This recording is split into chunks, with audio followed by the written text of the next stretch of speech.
Good afternoon, everyone. I hope you can hear me okay. Welcome to the presentation of the Management Administrative Resources Services Contract, MARS 4. This is a webinar that is conducted by GDIC, and a few administrative notes that I'd like to proffer here is, number one, we're recording this presentation, and the link to the recording will be sent to you within 24 hours. So just sit back and listen. We're going to hold a Q&A session at the end, so you can send your questions during the webinar via the chat system to the right of the window, and we'll address them at the end of the presentation. You can download this presentation by clicking on the link under File at the right-hand side of the panel. A little bit about GDI Consulting. We've been in business for 10 years. We've had a good growth rate, a good win rate, which is part of the reason why we had a good growth rate. Experience with over 50 proposal managers and writers, okay, with 84% of them having more than 20 years of government proposal experience. And we've got 210 wins in 2018, having prepared over 228 successful multi-million-dollar proposals.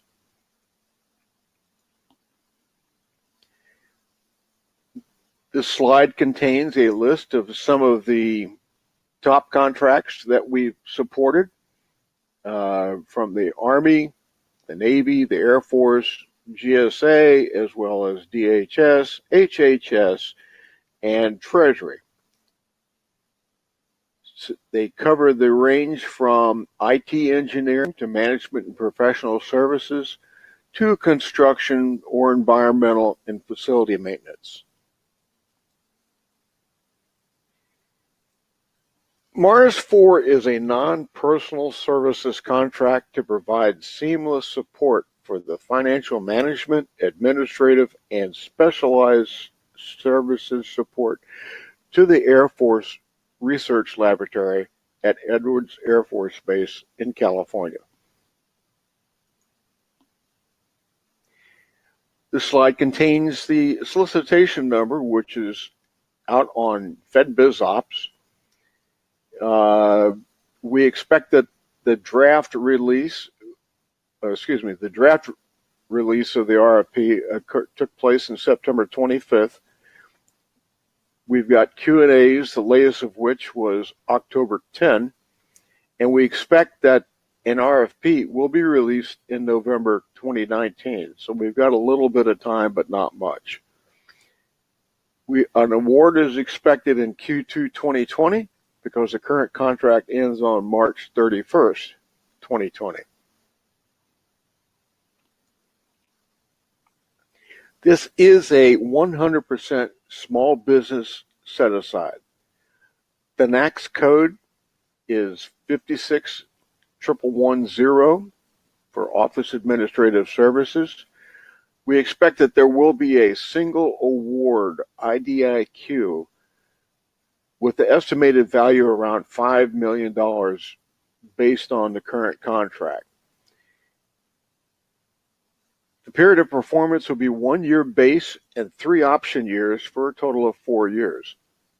And as I said, 1 awardee. Place of performance, Edwards Air Force Base in California. Security clearance, there will be dependent upon the task order request. The security requirements are in accordance with attached DD 254, though, which wasn't included with the solicitation. So we'll have to wait and see, but I expect that it's going to be based on the task order. The current contract is being performed by, I'm going to mess up the name on this, InQ, which is no longer a small business under this NAICS code.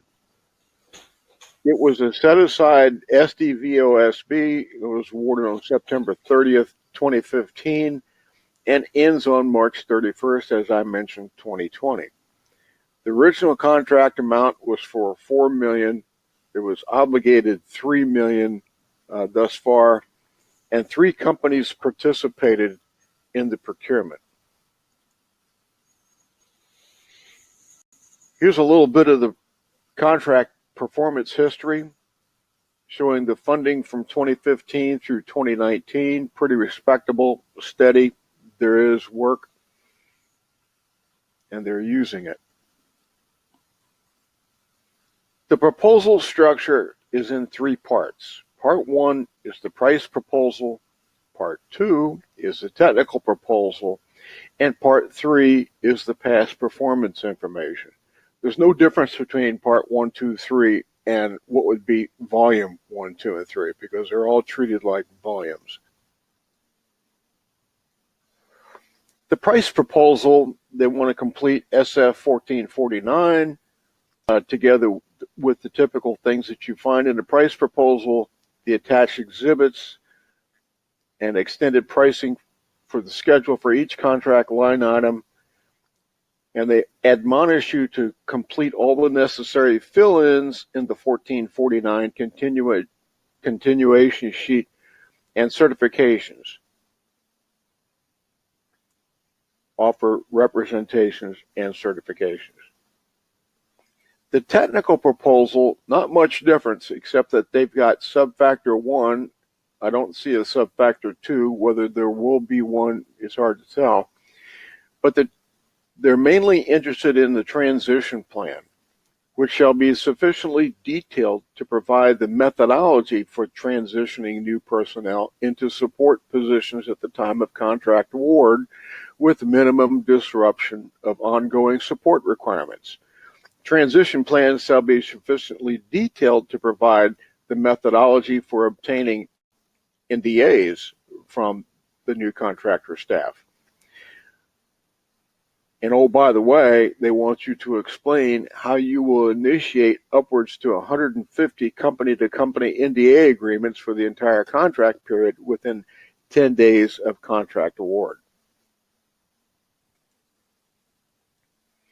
Part 3, the past performance information. They've given you a performance information form which they would like completed on no more than 3 recent or current contracts, that is, completed within the past 3 years or ongoing within 1 year of performance. It's a little unclear what they mean by page limit for each contract, 10 pages, but they do request that you, for each contract, give them the statement of work for the contract that you're referencing so they can go through and be sure that that statement of work covered what you're trying to accomplish out here at Edwards.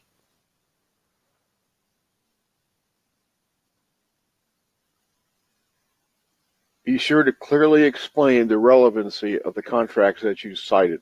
A lot of times you leave it up to the government to do that, and they want you to make sure that it's clear.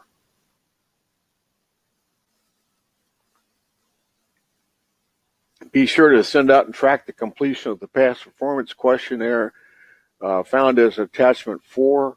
Whether they'd be willing to accept CPARs is unclear, but maybe with questions and answers that will be. The evaluation process will take place in 3 steps. Number 1, they're going to do a price evaluation. Initially, the offerors shall be ranked according to price. So they may not get to your technical review, so make sure that you do the best you can to shave the pricing. Technical acceptability, that's step 2. The government technical evaluation team will evaluate the technical proposal submitted by the lowest price offeror on a pass or fail basis, assigning ratings of acceptable or unacceptable. Then if you get to step 3, they're going to do a performance confidence assessment where past performance is approximately equal to price when it's being evaluated. Pretty straightforward. So here we've got the benefits of partnering. Obviously, there are a lot of people involved in this. So when you go through and you do any kind of gap analysis, make sure that you've got not only the breadth, but the depth covered to handle any kind of changes in requirements, any kind of surges, that kind of thing. How we can help. There are a number of ways that we can help. If you're going to sub, let us know, and we can introduce you to potential primes, or primes, let us know about your needs, and we can introduce you to possible partners as subs. The win strategy I mentioned before is to perform a gap analysis on your experience. A gap analysis, sometimes referred to by folks as a meatball chart, where you list out your requirements. Yeah, we've got that, we've done this, and do we have the people to do it on board, ready to go? Most importantly, decide on your partnering strategy based on your gap analysis, and make sure that you prepare your team well in advance. Do not wait for the RFP to be finally released and then mobilize your proposal effort, because it'll show. The page count is low, but you need to sharpen your pencil on the pricing and have a compliance, technical, and past performance matrix. Get outside help. Use a capable proposal team if you don't have an internal shop. Get the proposal reviewed by an independent party. It's never too late. We can provide you with full proposal development support that ranges from capture management through full proposal development. We can do review and accounting and auditing, okay, all factors, including price and your approach and assumptions and that kind of issue. Staff augmentation. We can provide with one or more of the following: proposal manager, writer, team staff, or capture manager to support a black hat, and background information on your competition. So that's it with the technical side of the presentation. Let me invite you to, again, if you haven't already done so, ask questions by going over to the right-hand column and clicking on the chat screen and post your questions there. And we will turn to Ab Van, who's on the call here with me, to answer the questions. Any questions? Hi, everyone. This is Ab Van. I head our capture department, and I would be glad to answer any questions that you might have. And I will comment. I have a few comments also to make in the middle of answering the questions. Steve, do you have any questions? The first question I've got is, how many FTEs is on this contract? Okay, that's the question that has been asked multiple times from the government. The government has refrained in the Q&As to answer that, and probably in the final RFP too, they're not going to release. So they're expecting each contractor to actually propose the staff, the number of staff that should be needed. So that's something that you should come up with. It is not written in the RFP. As Steve said, of course, we can help you in terms of assessing what your needs are. But as far as the RFP or the draft RFP is concerned, it's quiet on it, and it seems that the government doesn't want to say anything about it. Yeah, the only hint that they gave is the need to be able to respond to 150 NDAs within the first 10 days. And don't count the people on this picture as the answer to your question. This RFP was released on the 11th of October, 2019. Well, at least we have not received anything it's not written on the pre-solicitation page that is on the FBO website. If you know of the link, we would be happy to receive that, and we can share it with everybody else. But if it's released, then everyone should go after it than if it's released on October 11th, because the last change, which was a Q&A, was on October 10th, and I just updated the FBO website that we have of it, and it seems that the last change was on October 10th. But if you know of anything after that, perhaps on a different page on the FBO, sometimes they do that, please let us know and we can distribute that to everyone.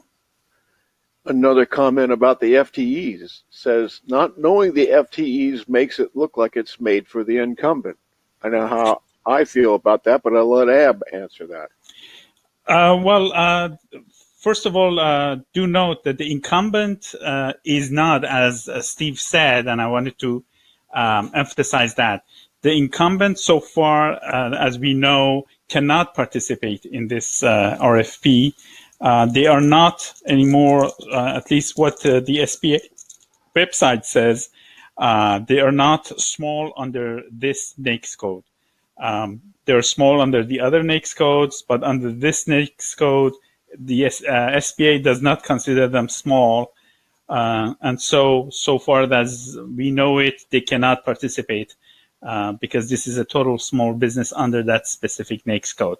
So it could be that it was devised that way, but so far as we know, they cannot participate. Now, you do need somebody who is proficient as for coming up with the FTE count. We call these guys, agency SMEs. When I say agency SME, it means that a SME, not necessarily technical, but somebody who knows the inside out of that particular agency, which is the AFRL here. Usually what we do, we have a connection throughout the government, actually former government contracting officers or program managers, things like that. And we reach out to them and they help us in these situations come up with the FTE count because they know that area. And so the best way of doing this for companies is to see if they know people who used to work at that location, at that office before, and then use their services. And we usually use them as reviewers as well as for calculating the FTE count for such work. Okay, we have a request from a company that says, I'm having issues accessing the webinar.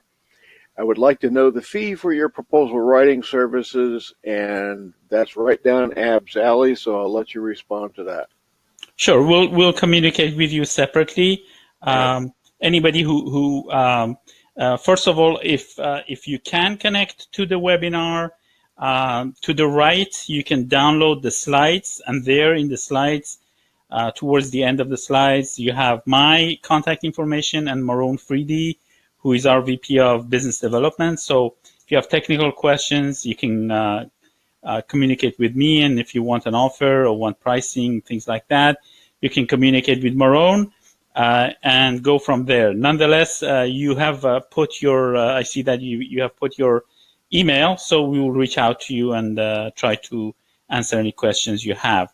Also, if anybody is having difficulty viewing or any problems, as Steve said, this is being recorded and we'll be sending this automatically to you within 24 hours. So the full recording will be sent back to you. Don't we like FTEs? Another question I've got on that subject is, how many hours are they looking at for FTEs? Certainly a valid question. Sure, and that's the same in the same line. The government is quiet on that, does not want to respond because there were questions in that regard to the number of FTEs as well as the hours that these FTEs need to work. They're quiet on it, so you have to come up with it. Obviously, it's the usual work hours, but some of the FTEs might not be needed full time. So all of that needs to be calculated by the contractor. So all the bidders must do that by themselves. The government is not going to, at least so far with this draft RFP, provide that information. Yeah, the more you know about it, you may delete your competitive advantage by having the government tell you outright what their requirements or expectations are. Exactly. That's why it's so important to get those inside guys, people who've worked at AFRL or similar situations before, to actually help you and come up with a true number of FTEs needed for such a work.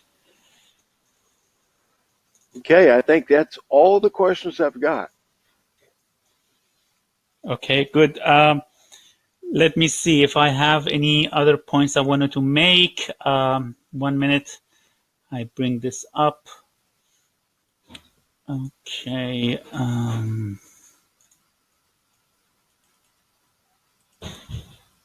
Yeah, there was a issue with regards to page count.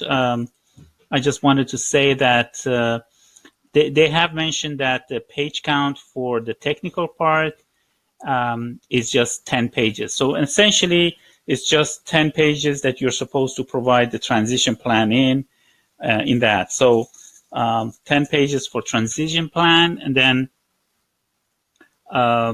for the past performance, as Steve mentioned, initially there was confusion whether those 10-page limit was for all of the projects or not. And in the Q&A, the government has mentioned that the 10 pages is per contract.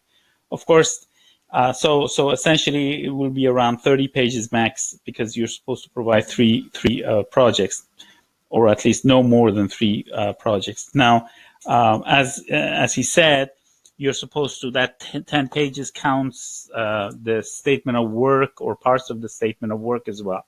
Now, these will be probably clarified in the final RFP, but just wanted you to understand that. Also, do remember that the projects that you select for this must have been performed or completed within the past 3 years from the date of the final RFP release, which has not been released yet. So assuming that it's going to be released in November, you can use projects that were completed after November 2016. But also there's another condition that they have to have 1 year of performance, especially if it's ongoing. So if it's an ongoing project, it has to have 1 year of performance. So you can't use a project that you got 2 months ago. It needs to have at least 1 year of performance. So that's something to consider, and that's where partnering can help. So if you're having difficulty having 3 projects which are similar and relevant, then that's where the gap analysis comes in, and you can use projects from your subcontractors. And do remember that also, in addition to those 10 pages per contract and the 3 contracts that you provide for yourself, if you have a major subcontractor, you're allowed to provide 3 contracts, 3 projects from them as well. So in effect, it seems that they're allowing 6 contracts, 3 from the prime and 3 from this major subcontractor. Of course, this needs to be clarified later on, but it seems that at least with the draft RFP, this is the situation. There remains, I'm sorry. I'm done, yes. There remains room for clarification all around. And here's a question that just came up. Only 10 pages for the transition plan. So what I am assuming is that they don't want any response on the task areas.